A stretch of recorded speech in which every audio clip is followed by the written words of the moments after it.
Chapitre 1. La rencontre à la montagne de l'oubli. L'odeur de décomposition et de terre mouillée était le seul air que l'on respirait. Un soleil ardent de fin d'après-midi de Recife, dans le Pernambouc, projetait des ombres longues et déformées sur la vaste plaine de la décharge publique. Le décor était un paysage lunaire de déchets, avec des vautours décrivant des cercles paresseux dans le ciel et le bruit constant des camions poubelles. Au milieu de tout cela, parmi des montagnes de sacs déchirés et de détritus fétides, gisait un homme qui, de toute évidence, n'aurait pas dû être là. Jules, un garçon maigre de 8 ans, avait des yeux grands et attentifs qui semblaient avoir vu trop de choses pour son jeune âge. Ses pieds nus, durs comme du cuir, le guidaient avec une assurance presque instinctive sur le terrain traître. Il revenait de son quart de ramassage de canettes, un poids familier dans son sac en toile de jute, lorsqu'il aperçut la tache sombre d'un tissu coûteux et désordonné. Un costume. Il n'y avait pas de costumes ici. De près, le contraste était choquant. L'homme était tombé sur le côté, presque englouti par une pile de déchets organiques. Le tissu du costume, bien que sale et déchiré à un genou, exhalait toujours une coupe de tailleur fin. À son poignet gauche, une montre de marque, avec le bracelet en cuir retourné, scintillait faiblement sous la saleté. Ses mains, longues et pâles, gisaient ouvertes sur la terre sans un seul cal qui dénoncerait un travail physique. Jules fit un pas de plus et sentit le sol céder un peu sous ses pieds nus, un rappel constant de l'instabilité de cet endroit. L'homme cligna des yeux plusieurs fois de suite, comme s'il essayait d'ajuster sa vision ou de confirmer que la silhouette devant lui était réelle. Le garçon s'accroupit lentement, équilibrant son corps, les mains sur les genoux, et regarda de près.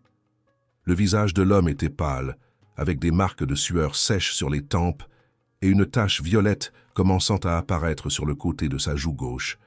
Il y avait cependant quelque chose de différent dans ses yeux, un éclat tenace, même avec tout l'épuisement qui pendait à son corps, un vestige de lutte qui n'avait pas encore été complètement éteint.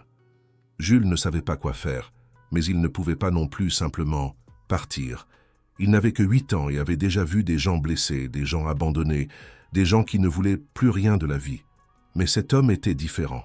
« Vous êtes blessé ?» demanda Jules, sa voix aiguë coupant le silence lourd de la décharge, qui n'était rempli que par le bourdonnement des mouches.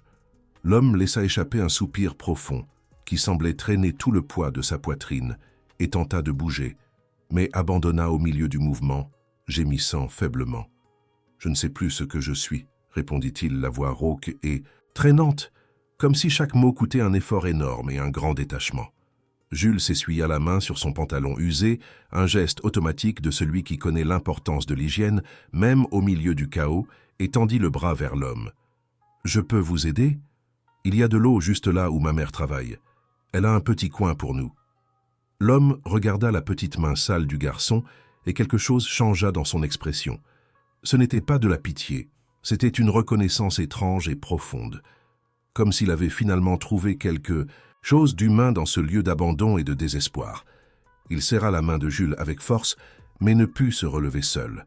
Le garçon tira de toutes ses forces, ses pieds glissant sur les déchets mouillés, et l'homme s'assit finalement, respirant profondément, et tenant sa tête à 2 mains, dans une tentative vaine de contenir les vertiges.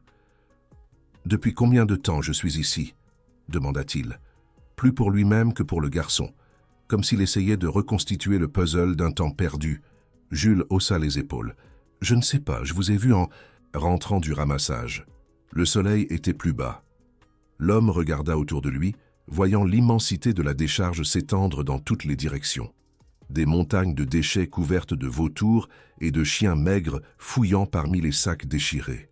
Il passa la main sur son visage et sentit sa barbe naissante, la saleté collée à sa peau. Un frisson d'humiliation et de désorientation le frappa. « Je ne devrais pas être ici », murmura-t-il, la voix tremblante, presque une lamentation. « Personne ne devrait », répondit Jules, le regardant droit dans les yeux, une vérité simple et brutale. L'homme resta silencieux pendant quelques secondes, assimilant la profondeur de ces mots venant d'un enfant. Puis il força un sourire amer qui n'atteignit pas ses yeux et tendit à nouveau la main. « Je m'appelle Théo. » Jules lui serra la main avec précaution, sentant la différence entre les doigts longs et doux de l'homme et les siens, calleux et taché de terre et de graisse. Jules. Théo lâcha la main du garçon et tenta de se relever à nouveau, réussissant cette fois à se tenir debout, même s'il chancelait un peu. Il regarda le costume qu'il portait, complètement ruiné, et laissa échapper un rire court et sans joie, qui ressemblait plus à un sanglot étouffé. « J'étais quelqu'un, » dit-il, plus au vent coupant qu'au garçon. « J'avais une entreprise, une voiture, une maison de 3 étages avec piscine chauffée. J'avais une femme que j'aimais plus que tout au monde. » Sa voix se brisa à la fin de la phrase, embuée par une douleur insupportable, et il dut s'arrêter pour respirer, inhalant la puanteur des déchets pour pouvoir continuer. Jules ne dit rien, resta juste là à attendre. Il savait quand quelqu'un avait besoin de parler, et quand quelqu'un avait juste besoin de silence, et c'était clairement un moment de confession. Théo s'essuya le visage avec la manche de sa veste, frottant la saleté et les larmes non versées, et continua, sa voix devenant un peu plus stable à mesure qu'il exposait la blessure. « Elle est partie il y a 6 mois. Un accident de voiture, c'est moi qui conduisais. » La dernière phrase sortit presque comme un murmure, chargé d'une culpabilité si lourde que même Jules put sentir le poids écrasant. « Depuis ce jour, je n'ai fait que m'effondrer. J'ai arrêté de travailler, j'ai arrêté de bien manger, j'ai arrêté de dormir. Les associés, ils se sont inquiétés de mon absence, de mon état. Ils ont dit que j'étais fou, que je n'étais plus en état de décider quoi que ce soit. J'ai tout perdu en moins de 3 mois. La maison est allée à la banque, j'ai vendu la voiture pour payer l'avocat, et à la fin, il ne restait rien. » Il regarda Jules et vit le garçon écouter avec une attention totale, sans jugement, sans cette fausse pitié qu'il avait déjà vue sur tant de visages dans la ville. « Hier, j'ai bu jusqu'à tomber. Je me suis réveillé dans une ruelle et j'ai décidé de marcher. Je ne sais pas comment, mais j'ai fini par arriver ici. » Jules se mordit la lèvre inférieure, pensif. Il ne comprenait rien aux entreprises, aux voitures ou aux maisons de 3 étages, mais il comprenait la douleur et la perte. Il voyait la douleur tous les jours sur le visage de sa mère quand elle rentrait de la maison où elle travaillait comme femme de ménage, épuisée et silencieuse. Il voyait la douleur dans les yeux de son père avant qu'il ne parte et ne revienne jamais. Il voyait la douleur chez les autres ramasseurs de déchets qui se disputaient l'espace dans la décharge, se battant pour des restes qui pouvaient encore être vendus ou mangés. « Ma mère dit que tant qu'on respire, on peut encore réparer les choses, » dit Jules, la voix ferme malgré son jeune âge, comme s'il citait un mantra de survie. Théo le regarda avec une expression mêlant surprise et quelque chose qui ressemblait presque à de l'espoir, comme si la phrase de la femme était un fil de lumière dans l'obscurité. « Ta mère est une femme sage, » répondit-il, la voix un peu plus contrôlée. « Venez, je vous emmène là où elle est, » dit Jules, commençant à marcher lentement entre les sacs poubelles, sans attendre de réponse, assumant simplement le leadership. Théo hésita, regardant derrière lui à l'endroit où il s'était réveillé, comme s'il pensait à simplement se recoucher et tout abandonner.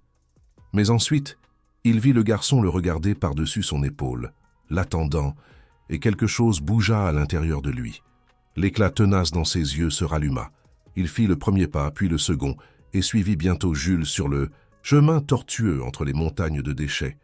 Le garçon marchait avec assurance, évitant les trous, les flaques et les morceaux de verre brisés, et Théo le suivait, trébuchant de temps en temps, mais sans s'arrêter. Ils marchèrent pendant près de 15 minutes, jusqu'à atteindre une zone plus isolée, où se trouvaient quelques constructions improvisées, faites de vieux bois et de bâches bleues. Jules s'arrêta devant l'une d'elles, une structure qui tenait à peine debout, et cria à l'intérieur « Maman, il y a un homme ici qui a besoin d'aide. » Une femme sortit de la construction, s'essuyant les mains sur un chiffon usé. Elle devait avoir la trentaine, mais son visage marqué par le soleil et le travail acharné la faisait paraître plus vieille.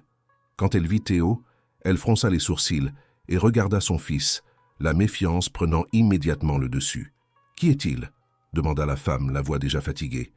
Jules expliqua rapidement où il avait trouvé l'homme et ce qu'il lui avait raconté. La femme, qui s'appelait Mélanie, écouta tout en silence, sans détourner le regard de l'homme devant elle, puis s'approcha de Théo et le regarda droit dans les yeux, avec une intensité qui le fit frémir. « Vous voulez mourir » demanda-t-elle, la voix directe et sans détour, perçant la façade de Théo. Théo resta sans réponse pendant quelques secondes, le choc de la franchise de la question le frappant de plein fouet, puis hocha lentement la tête, incapable de prononcer le mot « non ». « Je ne sais plus ce que je veux. » « Alors venez manger quelque chose et vous nettoyez le visage. Après, vous déciderez, » dit-elle, tournant le dos et entrant dans la construction, laissant la décision finale entre les mains de Théo. Jules tira Théo par la manche de sa veste, l'encourageant à entrer, et tous deux suivirent Mélanie. À l'intérieur, c'était petit et chaud, avec un lit simple appuyé contre le mur, une table en bois grossier avec 2 chaises cassées et un poêle improvisé fait de briques empilées, l'endroit qui était le centre du petit univers de la mère et du fils. Mélanie servit une assiette de riz, avec des haricots et un morceau de saucisse frite, l'odeur de nourriture chaude étant le premier soulagement que Théo ressentait depuis des jours. Elle posa l'assiette devant Théo et lui montra la chaise, avec un ordre simple et impératif. « Mangez !» Théo regarda la nourriture, Mélanie, Jules, debout dans un coin, les bras croisés, et sentit un nœud dans sa gorge. Il ne se souvenait plus de la dernière fois que quelqu'un avait fait quelque chose pour lui, sans rien attendre en retour, sans contrat, sans réunion, sans intérêt caché. Il mangea lentement, chaque bouchée, sentant la nourriture chaude descendre dans sa gorge, semblant réveiller quelque chose en lui qui était endormi depuis longtemps, un souvenir primaire du besoin de vivre. Mélanie s'assit sur le lit et l'observa en silence. Quand Théo eut fini, elle prit l'assiette vide et parla sans le regarder, gardant la même voix sérieuse qu'avant. « Je m'appelle Mélanie. C'est mon fils, Jules. Vous le connaissez déjà.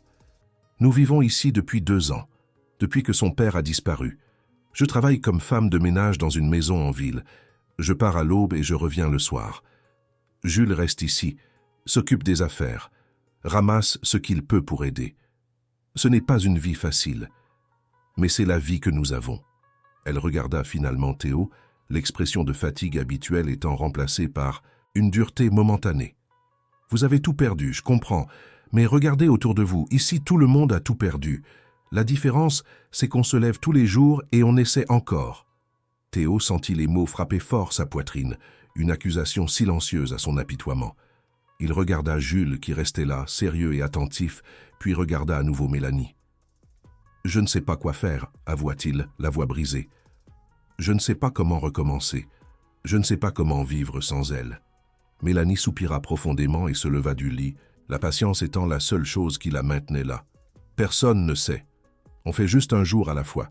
Vous pouvez rester ici aujourd'hui si vous voulez. Demain, vous verrez ce que vous faites. » Théo hocha la tête, remerciant sans pouvoir parler. Il s'allongea sur le sol en terre battue, utilisant un des sacs poubelles propres comme oreiller, et pour la première fois depuis des mois, dormit sans cauchemar, bercé par le silence réconfortant de cette cabane improvisée. Quand il se réveilla, il était presque midi et le soleil entrait par les fentes du bois, illuminant la poussière en suspension dans l'air.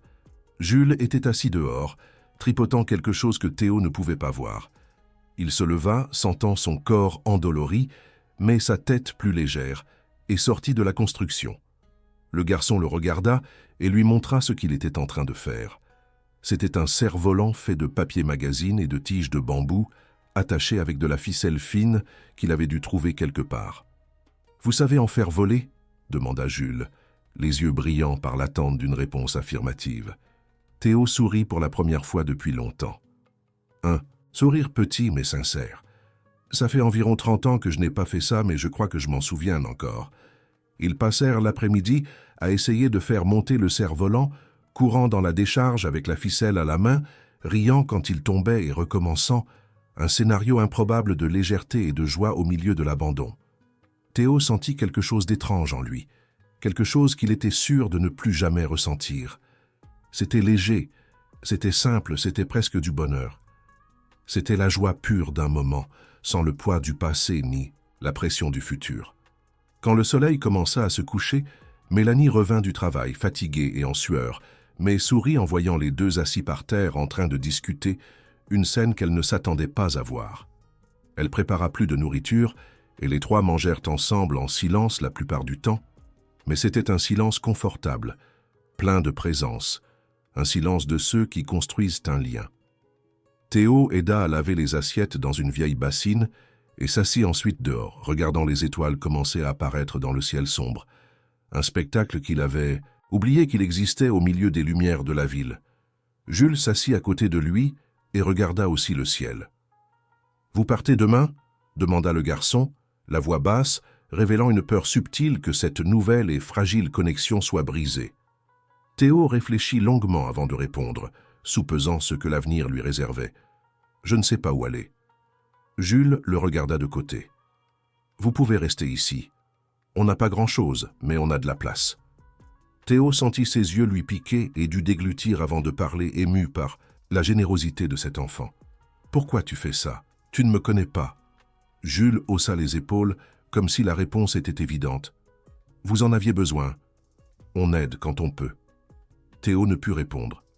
Il resta juste assis à côté de ce garçon qui avait moins que rien mais offrait tout sans y penser à deux fois, et sentit que son salut commençait là, à l'endroit où il était venu pour abandonner.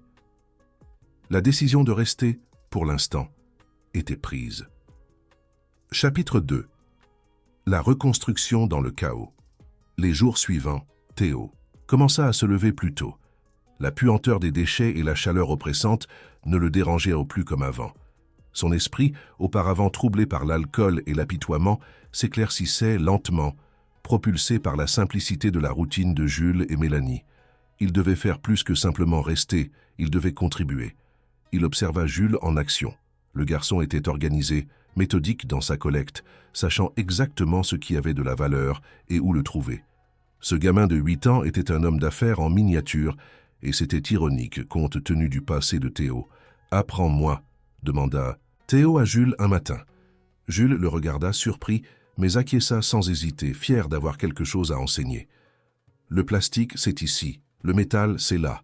Le verre, il faut faire attention à ne pas le casser. Et le carton est le plus léger, mais le plus facile à trouver. Théo, l'ex-cadre, qui ne traitait qu'avec des papiers de millions, utilisait maintenant les mains qui signaient autrefois des contrats pour fouiller des sacs poubelles puants. Il apprit à séparer le plastique du métal, le verre du papier, et découvrit qu'il y avait un petit marché, mais constant, pour cela. Il n'avait pas honte, il ressentait un but. C'était un travail honnête, du genre qui n'avait besoin ni de costume, ni de bureau avec vue panoramique. À la fin de la première semaine, il réussit à amasser assez d'argent pour acheter un sac de riz et une boîte d'œufs.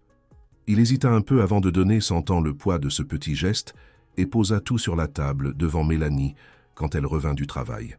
Elle le regarda avec une expression mêlant surprise et respect.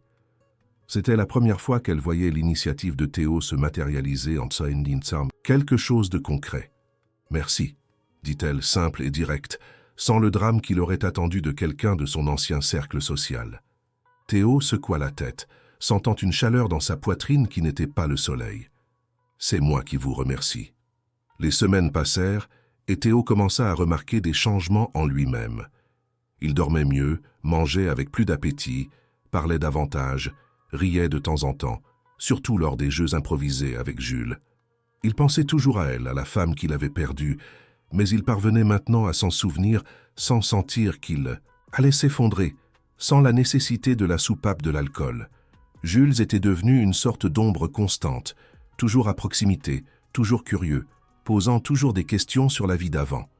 Théo répondait avec patience, racontant des histoires de réunions d'affaires, de voyages internationaux, de dîners dans des restaurants chers, mais toujours en faisant attention à ne pas paraître vaniteux.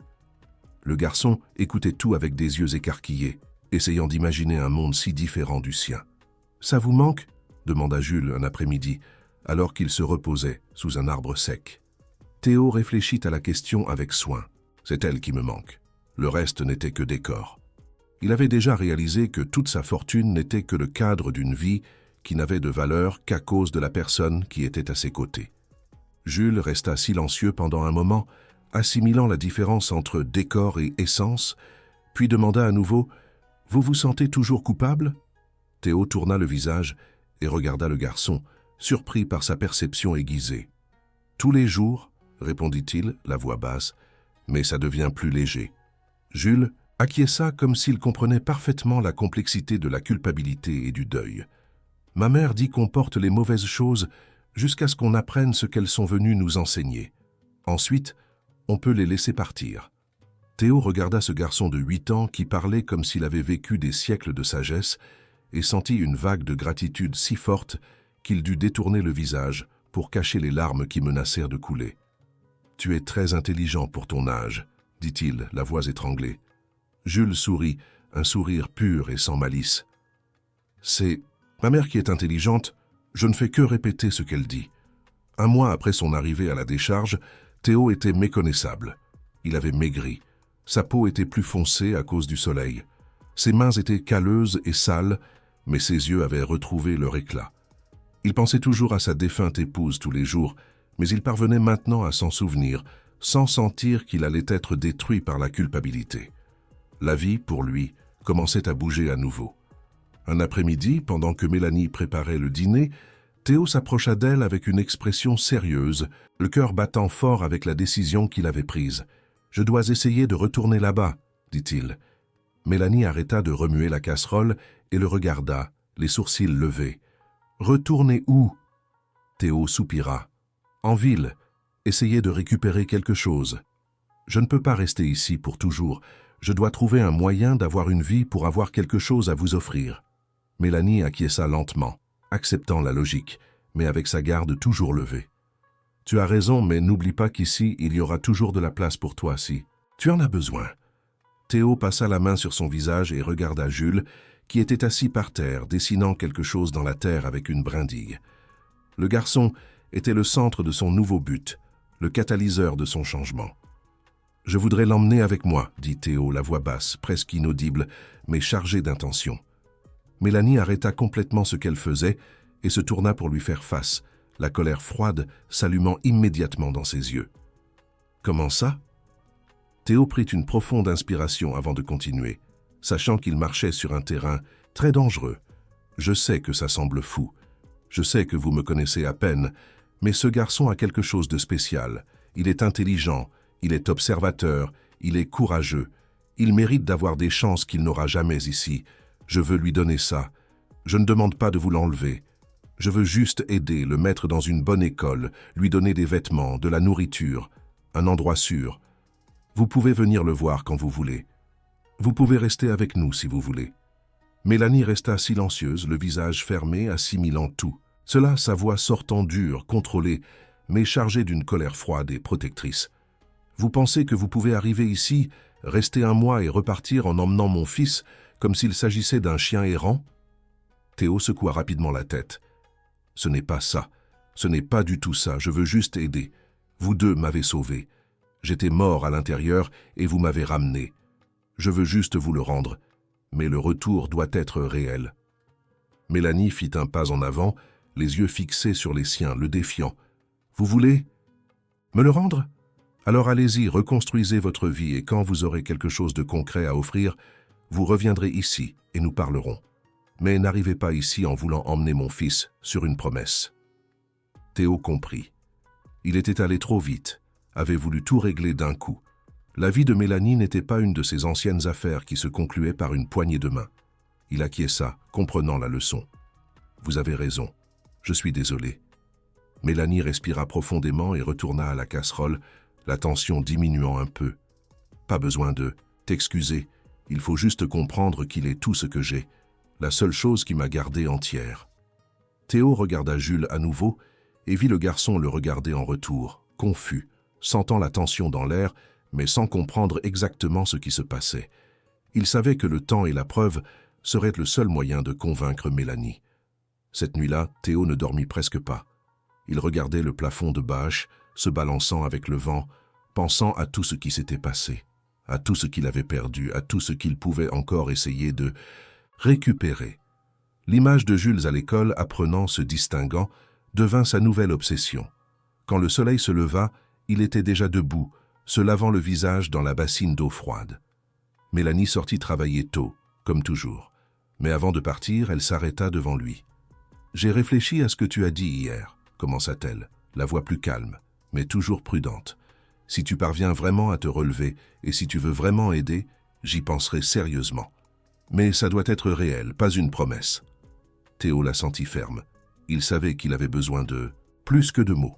« Je promets que ce sera réel. » Mélanie le regarda dans les yeux pendant quelques secondes de plus, cherchant tout signe de fausseté, puis tourna et s'éloigna en direction de la route de terre qui menait à l'arrêt de bus. Théo passa le reste de la matinée avec Jules, enseignant au garçon à faire des calculs sur le sol de terre, utilisant des cailloux comme chiffres. Jules apprenait vite, absorbant tout avec une facilité impressionnante, les mathématiques de Théo autrefois utilisées pour des budgets multimillionnaires, maintenant appliquées à des cailloux et de la saleté. « Tu as déjà pensé à ce que tu voulais être quand tu serais grand ?» demanda Théo curieux. Jules arrêta de tripoter les cailloux et leva les yeux, pensif. « Je voudrais être ingénieur, construire de grands ponts, aider les gens à traverser les rivières. » Théo sourit. « Tu peux l'être, il suffit d'étudier. » Jules le regarda avec une expression triste, le rêve se heurtant à la cruelle réalité. « Il n'y a pas d'école près d'ici, et ma mère n'a pas d'argent pour payer. » Théo sentit un pincement dans sa poitrine, l'urgence de sa mission redoublée. « Je trouverai un moyen, dit-il, plus pour lui-même que pour le garçon, une promesse solennelle. » Cet après-midi-là, Théo emprunta un peu de l'argent qu'il avait économisé de la vente de canettes et se rendit à la ville la plus proche.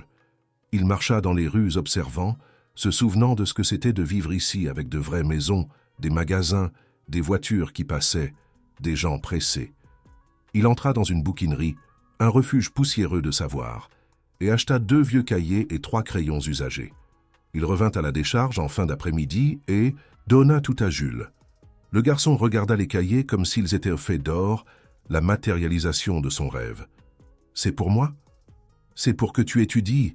Je vais t'enseigner ce que je sais et tu apprendras le reste tout seul, » dit Théo, la voix ferme, établissant déjà le premier pas du plan. Jules serra les cahiers contre sa poitrine et sourit avec une joie si pure que Théo dut détourner le regard pour ne pas pleurer à nouveau. Les jours suivants, Théo passa tous les après-midi à enseigner à Jules. Mathématiques, français, histoire, géographie, tout ce dont il se souvenait de l'école et de l'université, déversé au garçon avec didactique et passion. Le garçon absorbait tout avec une faim de savoir impressionnante. Mélanie observait de loin, toujours méfiante de ce sauvetage, mais commençant peu à peu à croire que peut-être cet homme voulait vraiment aider, que sa présence n'était pas une phase, mais une détermination. La prochaine phase serait le retour de Théo en ville, et elle savait que seule la concrétisation de ce pas la ferait pleinement confiance. Chapitre 3. La reprise et la promesse. Tenue. 2 semaines après avoir commencé à donner des cours à Jules, Théo se réveilla avec une idée fixe en tête. Il devait aller dans la grande ville. La petite ville voisine n'offrait pas le genre d'opportunité dont il avait besoin pour se relever rapidement et tenir sa promesse à Mélanie et Jules. Il devait se rendre au centre nerveux, au cœur de la capitale, aux endroits qu'il connaissait, et où son nom pourrait encore, par un fil, avoir un certain poids. Il devait essayer. Il parla avec Mélanie la nuit précédente, expliquant la nécessité du voyage et le sérieux de son engagement. Elle accepta de le laisser partir, mais insista pour préciser que s'il ne revenait pas, elle comprendrait. C'était sa façon de lui donner la liberté sans créer une attente qui pourrait être brisée et blesser Jules. Théo la regarda et parla avec une conviction qu'il ne savait pas lui-même avoir encore. Une conviction qui était née dans la décharge. « Je reviendrai. Tu peux en être sûr. » Le lendemain matin, il fit ses adieux à Jules avec une accolade serrée. Le garçon le serra fort et murmura à son oreille, la voix chargée d'une foi enfantine, « Tu as promis que tu reviendrais. » Théo se sépara et le regarda dans les yeux, « Et je tiens toujours mes promesses. » Il avait appris cette leçon de la manière la plus dure, et maintenant, il ne la briserait pour rien au monde. Il prit le bus bondé qui allait vers le centre de la capitale, serré entre des employés de maison et des ouvriers, et pour la première fois depuis longtemps, il se sentit faire partie de quelque chose de plus grand que sa propre souffrance. Il sentit la pulsation du peuple. Quand il arriva au centre, il marcha jusqu'à l'imposant bâtiment, de verre et d'acier où se trouvait le siège de l'entreprise qu'il avait fondée 15 ans auparavant. Il monta au 12e étage et entra dans la réception. La dame au bureau ne le reconnut pas. Théo ne la blâma pas. Il portait des vêtements usés, était sale, avec une barbe de plusieurs jours et les cheveux en bataille. « J'ai besoin de parler à Adrien Meunier, dit-il, la voix ferme, ignorant l'étrangeté de l'environnement. La réceptionniste le regarda avec méfiance. « Il est en réunion. Avez-vous un rendez-vous » Théo secoua la tête. « Non, mais il voudra me voir. Vous pouvez annoncer que Théo Novet est là. » La dame écarquilla les yeux au nom de famille, prit le téléphone et appela à l'intérieur, l'hésitation se transformant en stupeur. 2 minutes plus tard, un homme en costume gris, bien soigné, sortit d'une des salles et s'arrêta au milieu du couloir, regardant Théo comme s'il voyait un fantôme. « Théo, mon vieux, c'est vraiment toi ?» Adrien s'approcha lentement, assimilant toujours l'image de son ex-associé ruiné. Théo tendit la main, ignorant la différence abyssale de statut entre eux. « Salut, Adrien. » L'homme lui serra la main et le tira dans une accolade rapide et inconfortable, ne sachant pas comment gérer la situation. « Mon vieux, on a essayé de te trouver. Tu as disparu de la carte. Personne ne savait où tu étais. On a pensé au pire, en fait. » Théo laissa échapper un sourire fatigué. « J'essayais de disparaître. J'y suis parvenu un temps. Mais je suis de retour. » Adrien se gratta la tête, ne sachant clairement pas quoi dire. « Écoute, Théo, je suis désolé pour tout ce qui s'est passé. On a vraiment essayé de tenir le coup, mais tu ne répondais pas, tu n'apparaissais pas et les clients ont commencé à partir. On a dû prendre des décisions difficiles pour maintenir l'entreprise en vie. » Théo leva la main, interrompant le discours. « Je sais, je ne suis pas venu réclamer quoi que ce soit. Je suis venu demander une chance. » Adrien fronça les sourcils, confus. Quel genre de chance? Théo respira profondément. « Je veux travailler. Pas comme associé, pas comme directeur. Je veux commencer par le bas, n'importe quoi.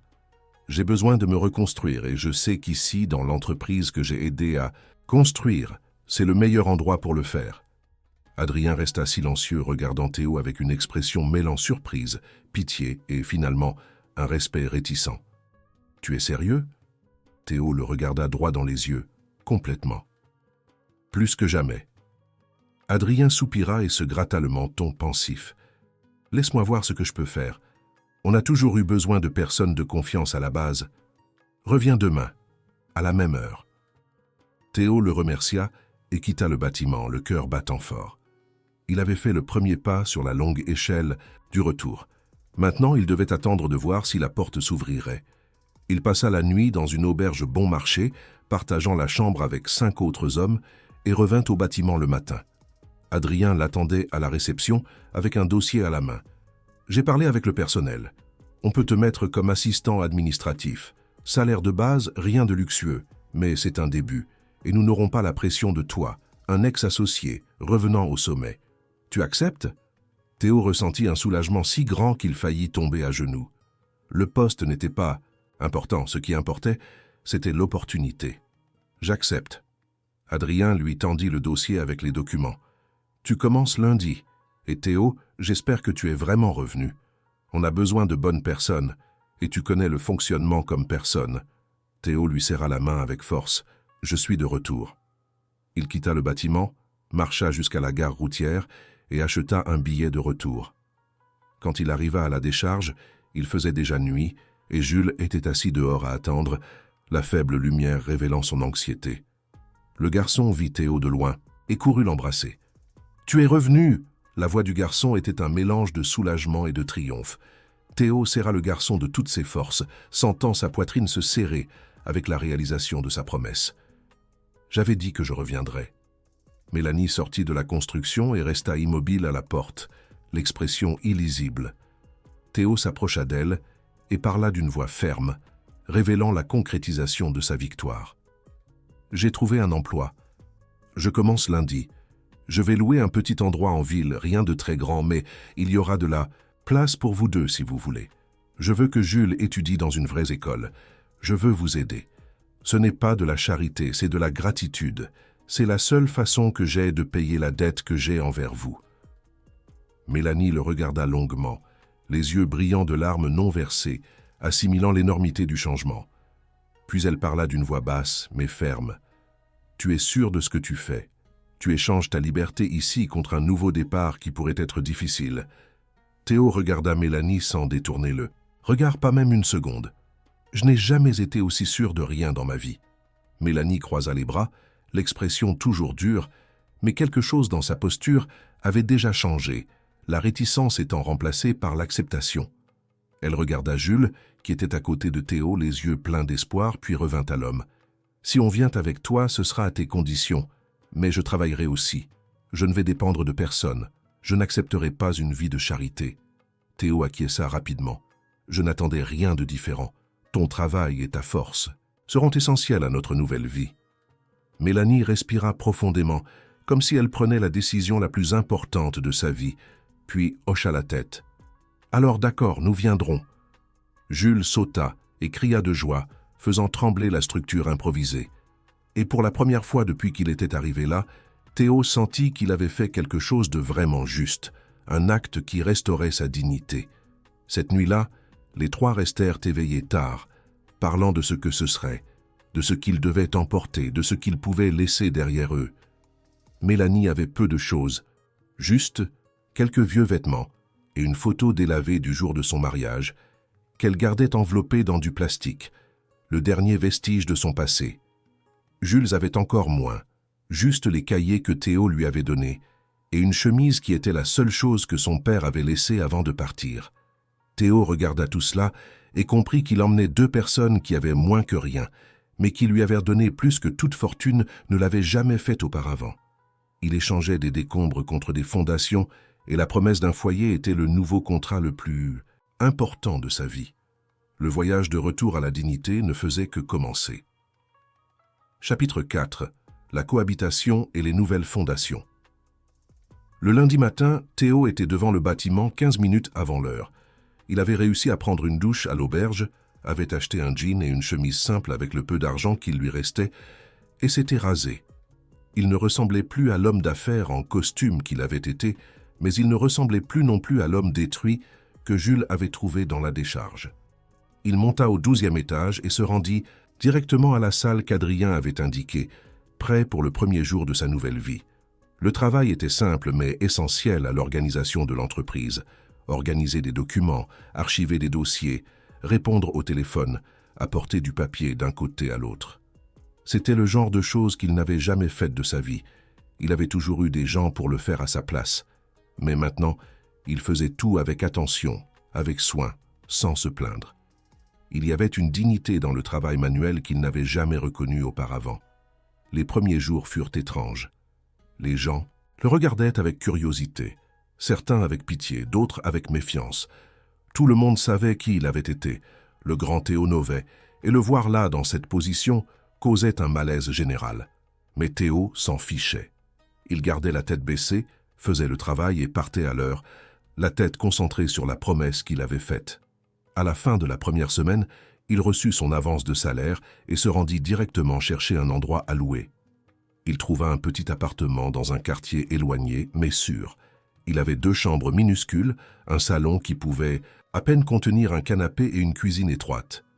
Ce n'était rien comparé à ce qu'il avait eu avant, mais c'était propre. Il y avait de l'eau chaude et c'était près d'une école publique qui avait bonne réputation. L'essentiel était garanti. Il revint à la décharge le samedi matin et trouva Mélanie et Jules avec les quelques affaires qu'ils avaient déjà séparées dans des sacs. Ils prirent 2 bus jusqu'à l'appartement et lorsque Mélanie entra et vit tout vide, mais propre et sûr, elle s'arrêta au milieu du salon et resta silencieuse. Jules courut d'une pièce à l'autre, explorant chaque recoin, ouvrant des portes, regardant par la fenêtre, testant le robinet de la cuisine qui crachait de l'eau propre. « Maman, regarde, il y a une vraie douche !» cria-t-il depuis la salle de bain, la voix pleine d'émerveillement. Mélanie s'essuya rapidement les yeux, contrôlant l'émotion qui la submergeait et regarda Théo. « Merci, vraiment. » C'était tout ce qu'elle pouvait dire. Théo secoua la tête, le sentiment de rendre l'appareil se développant. « C'est moi qui vous remercie. » Les jours suivants, ils commencèrent à installer leur villa. Théo acheta 3 matelas en mousse, des assiettes, des casseroles, des verres, des couverts, tout basique, mais fonctionnel. Mélanie, de son côté, ne perdit pas de temps. Elle trouva un travail dans une laverie à 2 pâtés de maison de là, gagnant un peu plus que ce qu'elle gagnait comme femme de ménage. Jules fut inscrit à l'école et le premier jour de classe, il se réveilla à 5 heures du matin, enfila l'uniforme que Théo avait acheté et resta assis dans le salon en attendant l'heure de partir. l'anxiété se mêlant à l'excitation. Théo l'accompagna jusqu'à la porte de l'école, et quand Jules entra, il resta dehors, regardant jusqu'à ce que le garçon disparaisse dans le couloir. Il sentit un pincement au cœur, un mélange de fierté et de peur de l'avenir, et dut respirer profondément avant d'aller travailler, sentant la lourde et merveilleuse responsabilité de ce nouveau rôle. Les semaines passèrent et la routine s'ajusta. Théo se levait tôt, préparait le café, réveillait Jules, attendait que Mélanie parte au travail, déposait le garçon à l'école et se rendait au bureau.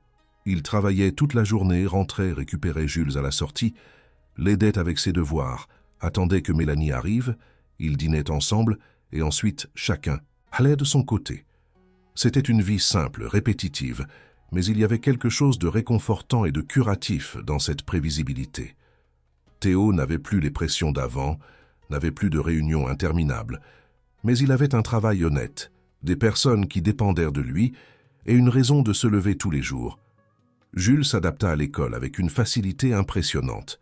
Il était curieux, posait des questions sur tout, notait tout et devint rapidement l'un des meilleurs élèves de sa classe. Les enseignantes le complimentaient lors des réunions et Mélanie s'y rendait à chacune d'elles, le visage illuminé de fierté. Théo l'accompagnait chaque fois qu'il le pouvait et s'asseyait à côté d'elle, écoutant les compliments comme s'il s'adressait à son propre fils. Une fois, après une réunion, la professeure de mathématiques appela Théo à part et lui demanda s'il était le père de Jules. Il hésita, ne sachant pas quoi répondre, mais dit ensuite la vérité, avec la même franchise qu'il avait apprise à la décharge. « Non, je suis juste quelqu'un qui essaie d'aider. » La professeure sourit, car « Vous faites un excellent travail. Votre fils est brillant. » Les mois passèrent, et Théo commença à se distinguer au travail. Il connaissait l'entreprise mieux que quiconque. Il avait des années d'expérience et même dans des fonctions de base, il parvenait à identifier les problèmes et à suggérer des solutions. Adrien commença à le remarquer et après 4 mois l'appela pour une conversation. « Théo, je sais que tu es ici comme assistant, mais ce serait stupide de ma part de ne pas utiliser ce que tu sais. Je veux te promouvoir coordinateur du secteur administratif. Ce sera plus de responsabilités, plus de travail, mais aussi plus de salaire. Tu acceptes ?» Théo ressentit un mélange de soulagement et de réalisation. « J'accepte. » Adrien lui tendit la main. « Bienvenue de retour petit à petit. » Avec l'augmentation de salaire, Théo put acheter un vrai canapé pour le salon, une petite télévision et une table à manger avec 4 chaises. L'appartement commença à ressembler à un vrai foyer. Mélanie avait également obtenu une promotion à la laverie et était maintenant superviseur, gagnant presque le double. Les deux se relayaient pour les tâches ménagères, les courses, l'attention à Jules. Il y avait une harmonie là, un partenariat silencieux, mais solide. Théo réalisait qu'il passait de plus en plus de temps à la maison, qu'il aimait rentrer après le travail, qu'il souriait davantage. Il pensait toujours à la femme qu'il avait perdue, mais il parvenait maintenant à se souvenir des bonnes choses sans être détruit par la culpabilité, sans le nœud à la gorge. Un soir, après que Jules fut allé se coucher, Théo et Mélanie restèrent dans le salon à discuter. Il lui raconta comment avait été la vie avant, l'entreprise, les affaires, comment il avait rencontré sa femme lors d'une fête de fin d'études et était tombé amoureux la même nuit. Mélanie écouta tout, en silence, et quand il eut fini, elle raconta son histoire. Comment elle avait rencontré le père de Jules lors d'une fête de quartier, comment elle était tombée enceinte à 19 ans, comment il avait promis de rester, mais était parti quand le garçon avait 3 ans, comment elle s'était battue seule depuis lors. Je n'ai jamais voulu qu'il grandisse en pensant que sa vie devait être la même que la mienne, dit-elle, la voix basse. J'ai toujours su qu'il pouvait être plus. Théo la regarda avec une admiration qu'il ne pouvait cacher. Tu es la personne la plus forte que j'ai jamais connue. La vie a essayé de te briser et tu es resté debout. Mélanie laissa échapper un sourire fatigué. On fait ce qu'il faut faire, Théo. C'est le moyen pour ceux qui n'ont pas le choix. Ils restèrent silencieux un moment, chacun perdu dans ses propres pensées, la connexion entre eux devenant de plus en plus palpable, jusqu'à ce que Mélanie parle à nouveau, la voix hésitante, revenant à la blessure initiale de Théo. « Tu te sens toujours coupable pour ta femme ?» Théo réfléchit avant de répondre. « Oui, mais pas de la même manière. Avant, je me sentais coupable d'être en vie. Maintenant, je me sens coupable d'aller bien. C'est différent. » Mélanie acquiesça, comprenant la complexité de la culpabilité du survivant. Elle aurait voulu que tu sois heureux. Elle t'aimait. Théo sentit ses yeux lui piquer et détourna le regard. « Je sais, Mélanie, mais le savoir ne rend pas l'acceptation plus facile. » La fin de l'année approchait, et avec elle la certitude que la vie des trois était entrelacée par un fil invisible de gratitude et d'affection. Théo savait qu'il tombait amoureux de Mélanie, de sa force et de son humanité, mais le fantôme de la culpabilité l'empêchait encore de faire le pas suivant, ce qui rendait la cohabitation un mélange de confort et de tension réprimée.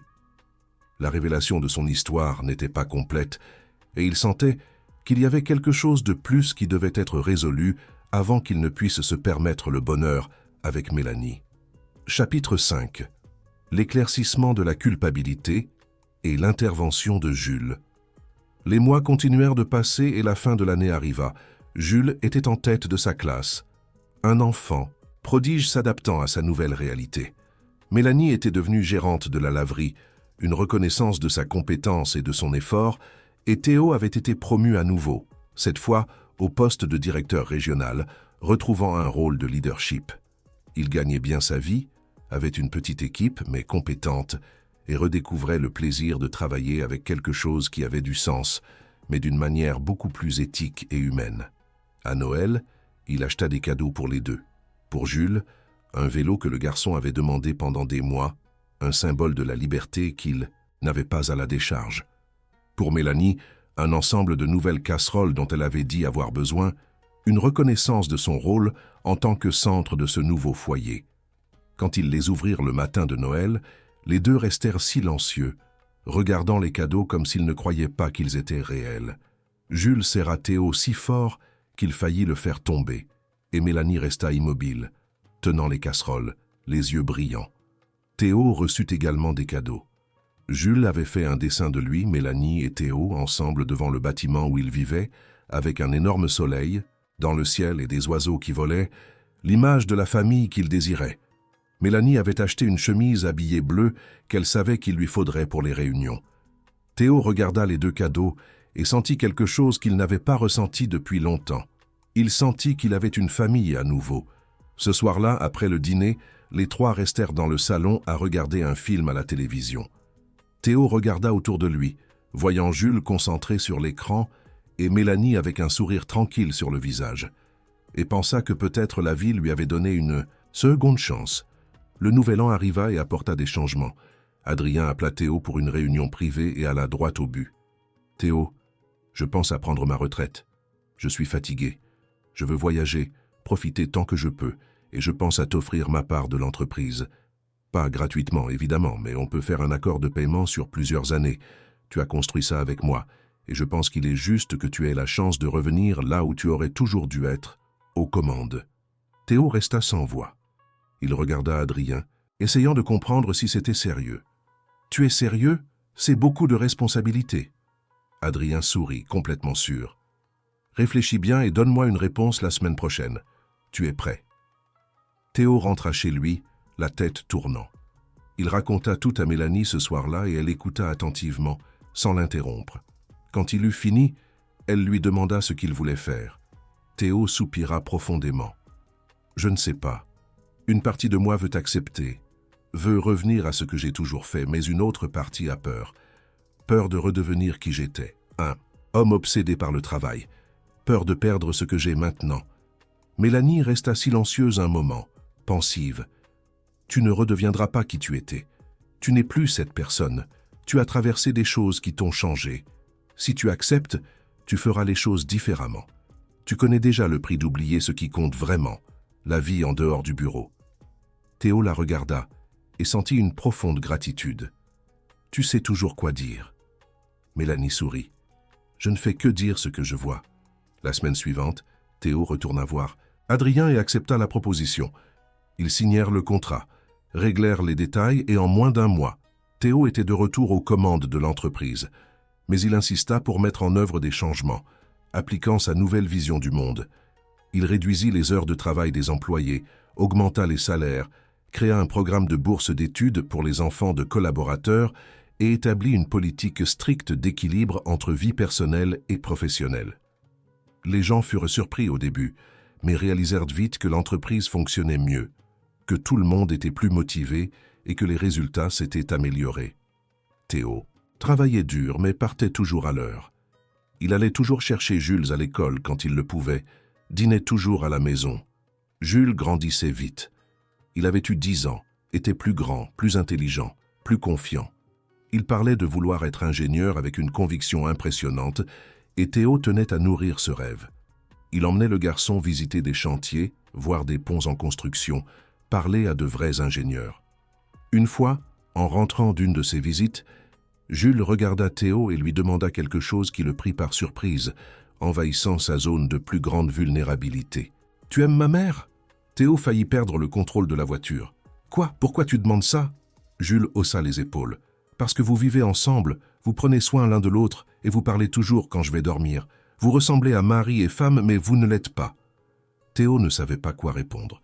Il y avait pensé plusieurs fois, mais repoussait toujours la pensée, prisonnier du deuil et de la culpabilité. Il se sentait toujours piégé, portait toujours son alliance, portait toujours la mémoire de sa femme, comme si elle était quelque chose de sacré. Mais en même temps, il devait admettre qu'il aimait la compagnie de Mélanie, qu'il se sentait bien près d'elle. « C'est compliqué », fut tout ce qu'il put dire. Jules le regarda avec un sérieux qui ne correspondait pas à son âge. « Ça n'a pas l'air compliqué, ça a l'air simple. Vous êtes heureux ensemble. » Théo resta silencieux le reste du chemin, pensant à ces mots. Ce soir-là, après que Jules fut endormi, Théo resta dans le salon à attendre que Mélanie revienne de la douche.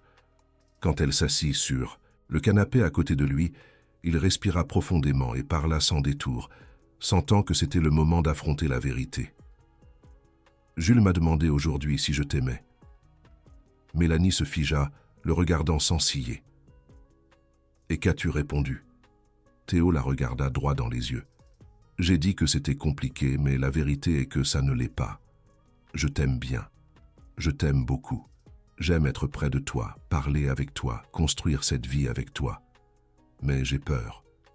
Peur de trahir sa mémoire. Peur de ne pas être prêt. Peur de tout gâcher ce que nous avons construit. » Mélanie écouta tout en silence. Quand il eut fini, elle respira profondément et parla d'une voix basse mais ferme. « Je t'aime bien aussi. Je crois que je t'aime bien depuis longtemps, mais je n'allais jamais rien dire parce que je sais ce que tu as traversé. Je sais le poids que tu portes, Théo. Je n'allais te forcer à rien. » Théo sentit son cœur s'accélérer. « Alors qu'est-ce qu'on fait ?» Mélanie laissa échapper un petit sourire triste, mais plein d'espoir. « On attend, on laisse les choses se faire à leur rythme. Il n'y a pas de hâte. » Théo acquiesça, ressentant un mélange de soulagement et de frustration. Ils restèrent assis en silence, chacun assimilant ce qui venait d'être dit, l'attraction et la barrière de la culpabilité se tenant entre eux. Les mois suivants furent étranges. Il y avait une tension dans l'air, quelque chose de non dit, mais présent dans chaque regard, dans chaque contact accidentel, à chaque moment où ils étaient seuls. Jules le percevait et restait silencieux, les observant attentivement. Ce fut Jules qui, fatigué de tout cela, décida d'intervenir, avec le courage et la franchise de celui qui n'a rien à perdre et ne veut que le bien.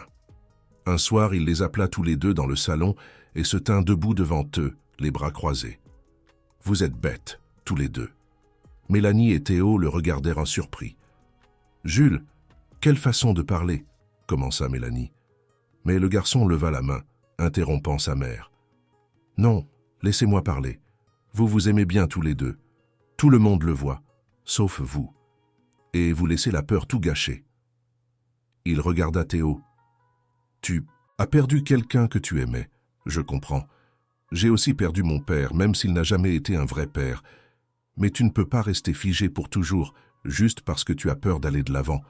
Elle n'aurait pas voulu ça pour toi, Théo. Elle aurait voulu ton bonheur. » Puis il regarda Mélanie. « Et toi, maman, tu as toujours tout fait toute seule.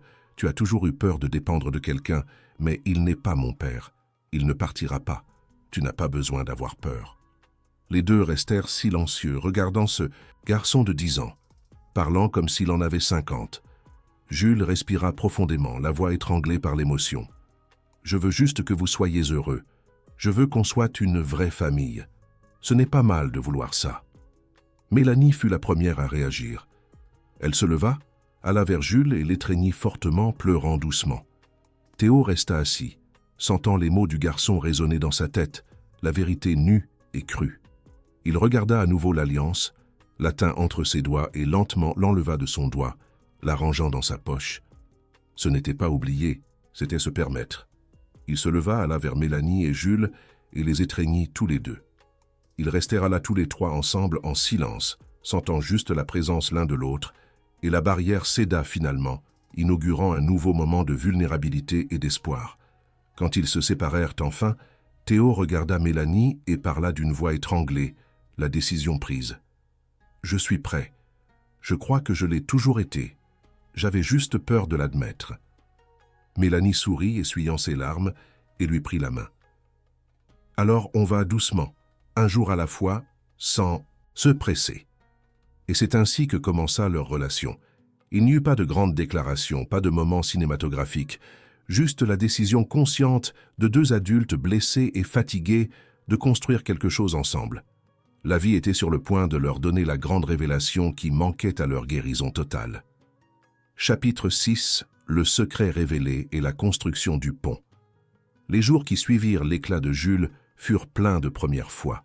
La première fois que Théo tint la main de Mélanie en marchant dans la rue, la première fois qu'ils sortirent dîner ensemble, juste les deux, et la première fois qu'il l'embrassa dans la cuisine après un dîner quelconque avec Jules, déjà endormi dans sa chambre.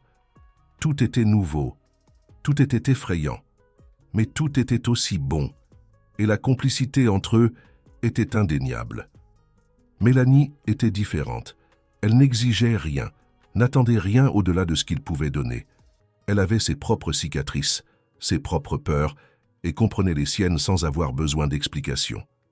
Jules voyait tout avec un sourire large et fier, comme s'il avait été responsable de les réunir. Le temps passa et leur vie prit forme. Théo continua d'agrandir l'entreprise, mais toujours avec les pieds sur terre, se souvenant toujours d'où il venait et de ce qui comptait vraiment. Il créa un programme social qui embauchait des personnes en situation de vulnérabilité et offrait formation et opportunités. Mélanie quitta la laverie et vint travailler avec lui, gérant précisément ce programme, utilisant son expérience pour comprendre et aider les personnes qui traversaient ce qu'elle avait traversé. Jules grandit et devint un adolescent brillant. Il réussit l'examen d'entrée en génie civil avec l'une des meilleures notes du pays et lorsqu'il reçut la nouvelle, courut embrasser Théo et Mélanie en criant de joie. Théo regarda ce garçon qu'il avait trouvé à la décharge des années auparavant et ne put retenir ses larmes. « J'ai toujours su que tu y arriverais, » dit-il, la voix étranglée. Jules sourit. « Tu m'as donné la chance. J'ai juste saisi l'opportunité. » Théo secoua la tête. « C'est toi qui m'as donné la chance le premier. C'est moi qui l'ai saisie. » Les deux rirent, serrés l'un contre l'autre, tandis que Mélanie prenait photo après photo, pleurant de fierté. Quelques années plus tard, Théo et Mélanie se marièrent. Ce fut une petite cérémonie, juste des amis proches et des collègues de travail, mais elle fut parfaite. Jules fut le témoin ému, tenant les alliances avec des mains tremblantes. Lorsque Théo mit l'alliance au doigt de Mélanie, il la regarda dans les yeux et dit doucement, juste pour qu'elle entende, « Merci de m'avoir appris à vivre à nouveau. » Mélanie sourit, les yeux brillants. « Merci de ne pas avoir abandonné. » Ils s'embrassèrent, sous les applaudissements. Et pour la première fois depuis de nombreuses années, Théo se sentit complet. Non pas parce qu'il avait oublié le passé, mais parce qu'il avait appris à le porter sans en être détruit. La grande révélation. 4 ans après le mariage, et au sommet de la carrière de Jules, Théo et Mélanie rangeaient des boîtes de vieux souvenirs dans le grenier de la maison, lorsque Mélanie trouva un dossier de documents anciens de Théo, datant de l'époque de l'entreprise. « Qu'est-ce que c'est ?» demanda Mélanie, prenant une enveloppe jaunie d'un cabinet de psychologie. Théo arrêta ce qu'il faisait et s'assit, le front plissé. « Ça doit être des choses de l'époque de mon effondrement. J'ai dû faire quelques séances quand les associés ont dit que j'étais instable. » Mélanie ouvrit l'enveloppe et en sortit un rapport. C'était un diagnostic d'un psychiatre renommé de la ville. Elle commença à lire à voix haute, lentement. Le patient, M. Théo Novet, présente un tableau de stress post-traumatique et de dépression profonde. La cause principale de son effondrement n'est pas seulement le deuil, mais la culpabilité d'avoir omis la véritable raison de l'accident. Théo pâlit et tenta de lui arracher le papier des mains. « Mélanie, tu n'as pas besoin de lire ça. » Mais Mélanie l'ignora, lisant plus vite, sa voix devenant plus ferme, l'impact de la révélation là, frappant de plein fouet. Madame Lucie, son épouse, a découvert, la semaine de l'accident, que l'entreprise de Théo était impliquée dans un vaste schéma de fraude fiscale et de détournement de fonds publics, un secret que Théo, par amour et par peur de la perdre, avait caché. Elle l'a confronté dans la voiture ce jour-là, menaçant de le dénoncer s'il ne se livrait pas. L'accident mortel s'est produit au plus fort de la discussion, lorsque Théo, aveuglé par la panique de la révélation et par la trahison imminente de son monde, a tenté de prendre son volant, provoquant la perte de contrôle du véhicule. Sa culpabilité est réelle, mais non pas pour l'acte de conduire, mais pour l'omission et la panique d'être exposé. Le trauma est celui d'avoir perdu son amour à cause de sa cupidité et d'avoir, indirectement, causé le moment du désastre. Mélanie laissa tomber le papier, le regard fixé sur celui de Théo. Sa culpabilité n'était pas seulement d'avoir survécu, mais d'avoir détruit la vie qu'il aimait par ses propres choix. Son deuil était aussi celui d'avoir perdu le respect de son épouse avant de la perdre. La décharge publique n'était pas un lieu pour le deuil, mais plutôt pour la honte et la purification d'un passé criminel qu'il refusait de confesser, même à lui-même. « C'est vrai ?» demanda Mélanie, la voix presque un murmure. « Tu m'as caché ça, à Jules, à toi-même. » Théo s'effondra en larmes, la douleur de la confession finale étant la plus accablante. « C'est la vérité, Mélanie. J'étais un homme brisé, oui, mais la culpabilité était pire que ce que je pouvais supporter.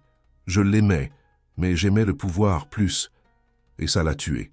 Le déshonneur m'a mené à la décharge. » Mélanie resta silencieuse pendant une longue minute, assimilant la profondeur de ce secret. Le Théo qu'elle connaissait était un homme bon, racheté, mais il était né d'un homme déshonoré. « Tu n'as pas fait de dénonciation à l'époque ?» demanda-t-elle. « Non, j'étais détruit, incapable de parler. Et Adrien, mon associé, a tout étouffé, a dit que j'étais fou. Lui et les autres ont pris ma part de l'entreprise pour couvrir les pertes. Mais ils ont continué le schéma, ce qui était la partie pourrie de mon empire.